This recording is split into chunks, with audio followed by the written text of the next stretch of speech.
ജനാധിപത്യം. ജനങ്ങൾ ജനങ്ങൾക്ക് വേണ്ടി നടത്തുന്ന ഭരണം. ഇങ്ങനെയാണ് നമ്മൾ സ്കൂളിൽ പഠിച്ചത്. എന്നാൽ ഇന്നത്തെ ഇന്ത്യൻ രാഷ്ട്രീയത്തിൽ ജനാധിപത്യം ഒരു ബിസിനസ്സാണ്. കോടികൾ മറിയുന്ന കോർപ്പറേറ്റുകൾ നിയന്ത്രിക്കുന്ന ഒരു വൻകിട വ്യവസായം. ഇവിടെ ജനങ്ങളല്ല, ജനങ്ങളെ കൊണ്ട് എന്ത് ചിന്തിപ്പിക്കണം എന്ന് തീരുമാനിക്കുന്നത് AC റൂമുകളിൽ ഇരിക്കുന്ന ചില അദൃശ്യ തലച്ചോറുകളാണ്. തുടർച്ചയായ പരാജയങ്ങൾ, അടിത്തറ തകർന്ന സംഘടനാ സംവിധാനം, പരസ്പരം പോരടിക്കുന്ന നേതാക്കൾ. ഇന്ത്യൻ നാഷണൽ കോൺഗ്രസ് എന്ന ഇന്ത്യയിലെ ഏറ്റവും വലിയ പ്രതിപക്ഷ പാർട്ടി ഇന്ന് ജീവശ്വാസത്തിനായി പിടയുകയാണ്. ഈ പതനത്തിൽ നിന്ന് അവരെ രക്ഷിക്കാൻ സാക്ഷാൽ ഗാന്ധി കുടുംബത്തിന് പോലും കഴിയുന്നില്ല.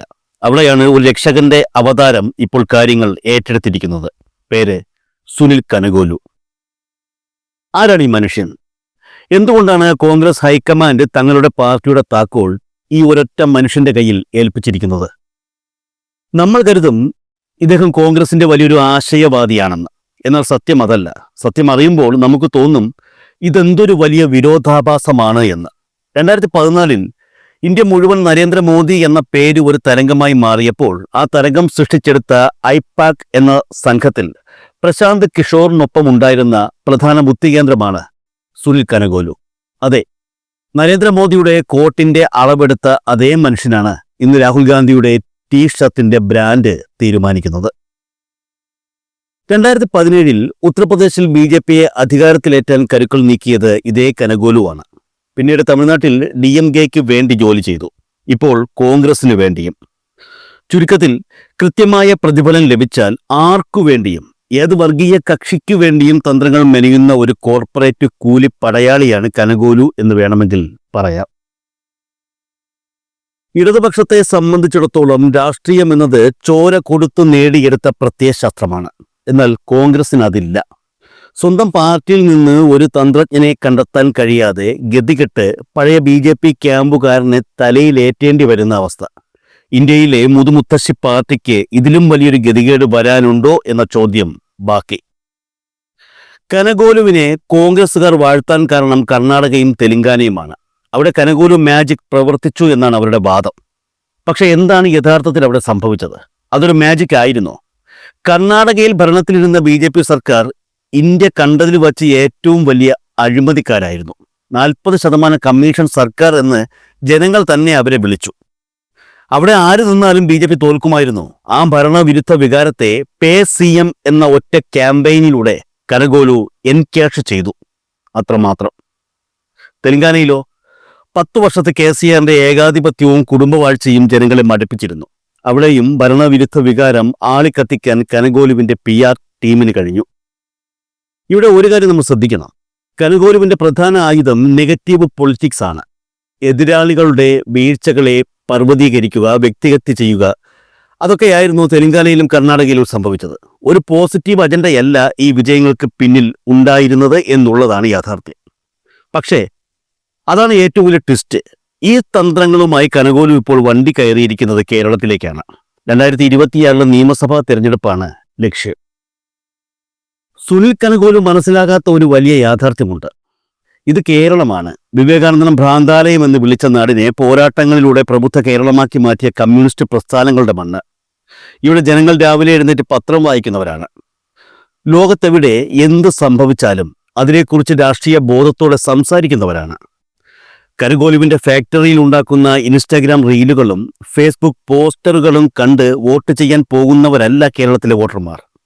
പ്രളയം വന്നാലും മഹാമാരി വന്നാലും ജനങ്ങളെ നെഞ്ചോട് ചേർത്ത സർക്കാരാണിത്. ക്ഷേമ പെൻഷനുകളും പൊതുവിദ്യാഭ്യാസത്തിലെ കുതിച്ചുചാട്ടവും അടിസ്ഥാന സൗകര്യ വികസനങ്ങളും ജനങ്ങൾ നേരിട്ട് അനുഭവിക്കുന്ന നാടാണിത്. ഈ യാഥാർത്ഥ്യങ്ങളെ മറികടക്കാൻ ബാംഗ്ലൂരിലെ AC മുറിയിലിരുന്ന് തയ്യാറാക്കുന്ന ഏത് അൽഗോരിതമാണ് കനഗോലു ഉപയോഗിക്കുക എന്നുള്ളതാണ് ചോദ്യം. CPMന്റെ കോട്ടകളിൽ വിള്ളൽ വീഴ്ത്താൻ ഈ കോർപ്പറേറ്റ് PR തന്ത്രങ്ങൾക്ക് കഴിയുമെന്ന് കരുതുന്നത് വെറും ദിവാസ്വപ്നം മാത്രമാണ്. കേരളത്തിലെ ഇടതുപക്ഷത്തെ നേരിടുന്നതിന് മുൻപ് കനഗോലു നേരിടാൻ പോകുന്ന ഏറ്റവും വലിയ പ്രതിസന്ധി സ്വന്തം പാർട്ടിയിൽ നിന്ന് തന്നെയാണ്. കാരണം കേരളത്തിലെ കോൺഗ്രസ് എന്നാൽ ഒരു പാർട്ടിയല്ല, പല ഗ്രൂപ്പുകളുടെ ഒരു കമ്പനിയാണ്. കോൺഗ്രസ് ദേശീയ നേതൃത്വത്തിന്റെ നിർദ്ദേശപ്രകാരമാണ് കനഗോലു പ്രവർത്തിക്കുന്നത്.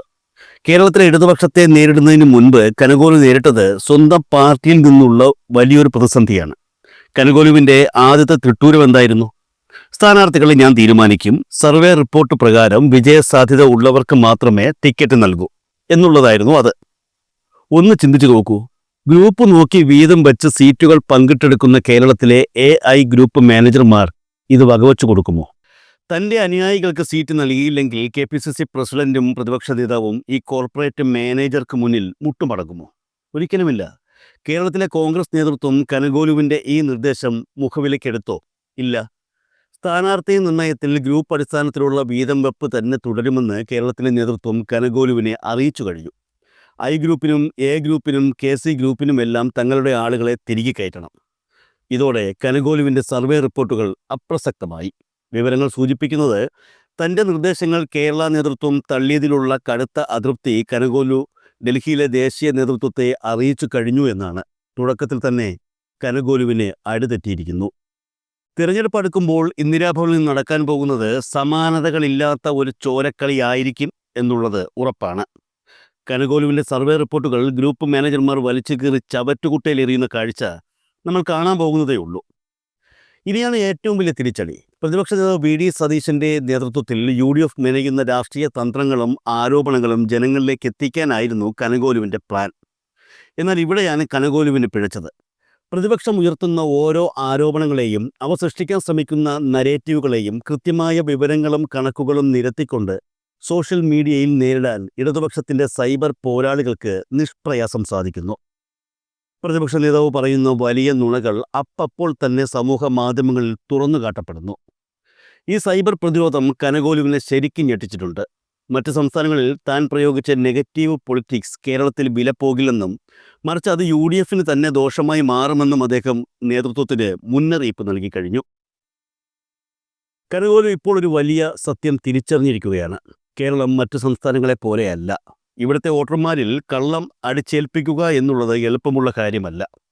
PR ഏജൻസികൾ പടച്ചുവിടുന്ന കൃത്രിമ വാർത്തകൾക്കും പോസ്റ്ററുകൾക്കും അപ്പുറം യാഥാർത്ഥ്യങ്ങളെ സ്വന്തമായി വിശകലനം ചെയ്യാൻ കഴിവുള്ളവരാണ് കേരളത്തിലെ ജനങ്ങൾ. ചുരുക്കത്തിൽ കർണാടകയിലോ തെലങ്കാനയിലോ കണ്ട ആ മാന്ത്രിക വടി കേരളത്തിലെ രാഷ്ട്രീയ പ്രബുദ്ധതയ്ക്ക് മുന്നിൽ വെറും വിറകുകൊള്ളി മാത്രമായി മാറുന്ന കാഴ്ചയാണ് നമ്മൾ കണ്ടുകൊണ്ടിരിക്കുന്നത്. UDF നേതൃത്വത്തിന് മുന്നിൽ കനഗോലു നൽകിയ ഏറ്റവും അവസാനത്തെ മുന്നറിയിപ്പ് എന്താണെന്നറിയാവോ? കഴിഞ്ഞ ലോക്സഭാ തെരഞ്ഞെടുപ്പിലോ തദ്ദേശ തെരഞ്ഞെടുപ്പുകളിലോ കണ്ട ട്രെൻഡ് ആയിരിക്കില്ല 2026 നിയമസഭാ തെരഞ്ഞെടുപ്പിൽ സംഭവിക്കാൻ പോകുന്നത്.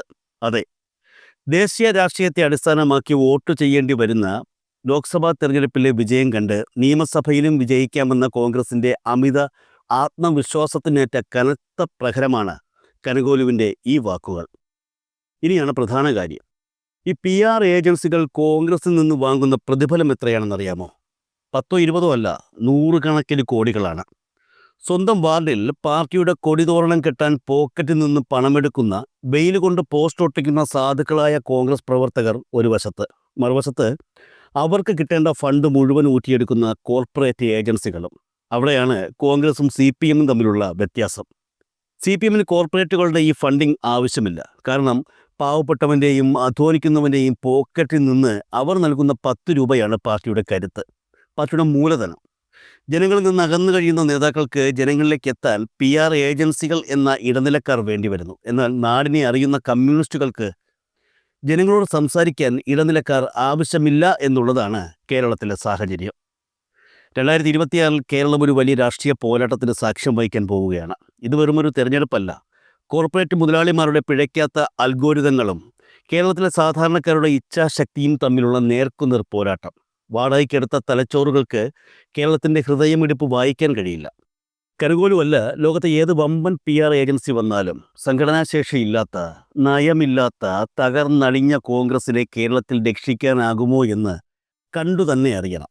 കാരണം ഇവിടെ വിധി എഴുതുന്നത് കമ്പ്യൂട്ടറുകളല്ല, ഈ നാടിനെ സ്നേഹിക്കുന്ന രാഷ്ട്രീയ ബോധമുള്ള കേരളത്തിലെ ജനങ്ങളാണ്. ആ ജനങ്ങൾ അന്നും ഇന്നും എന്നും എപ്പോഴും ശരിയുടെ പക്ഷത്താണ് നിൽക്കാറുള്ളത്.